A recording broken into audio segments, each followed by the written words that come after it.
Breaking update Mahabubabad జిల్లా కే సముద్రంలో పట్టణ ప్రజలు రోడ్డెక్కారు. రోడ్ల విస్తరణలో భాగంగా పట్టణంలోని రోడ్డుకు ఆనుకుని ఉన్న ఇళ్లు, దుకాణ సముదాయాలను అధికారులు కూల్చివేస్తున్నారు. 100 ఫీట్ల రోడ్డుకు అనుమతులు రావడంతో అధికారులు కూల్చివేత పనులు ప్రారంభించారు. అయితే తమకు 100 ఫీట్ల రోడ్లు వద్దు, 60 ఫీట్ల రోడ్డు చాలంటూ కొన్ని రోజులుగా స్థానికులు ఆందోళన బాటపట్టారు. తాజాగా నేడు కూల్చివేత పనులను అడ్డుకున్నారు. దీంతో అధికారులకు స్థానికులకు మధ్య వాగ్వాదం చోటు చేసుకుంది.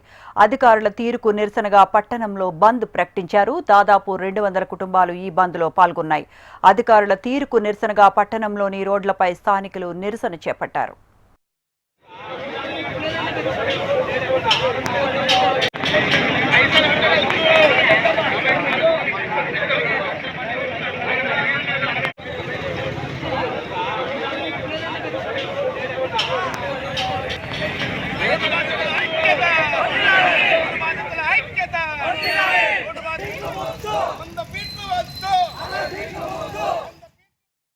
ఒక షాపు ద్వారా రెండు ఫ్యామిలీలు బ్రతుకుతున్నారు. ఇలాంటి టైంలో అంతా ఏదో అభివృద్ధి పేరిట కనీసానికి మౌలిక సదుపాయాలు లేని ఊళ్ళో నేషనల్ హైవే లేదు.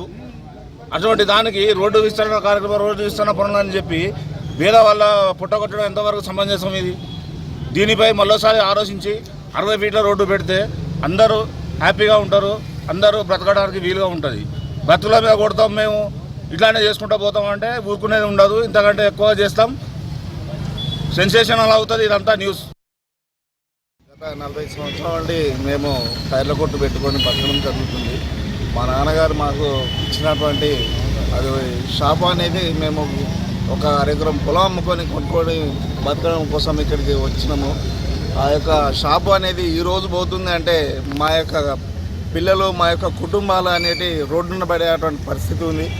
ఈ యొక్క ప్రభుత్వము చేస్తున్నటువంటి ఈ యొక్క నిర్ణయం ఏదైతే ఉందో ప్రజల్లో ఉన్నటువంటి ప్రజల పరిపాలన చేసేటువంటి విధంగా ఆలోచించాలి తప్ప ప్రజల పుట్టగొట్టేటువంటి విధంగా ఆలోచించకూడదు.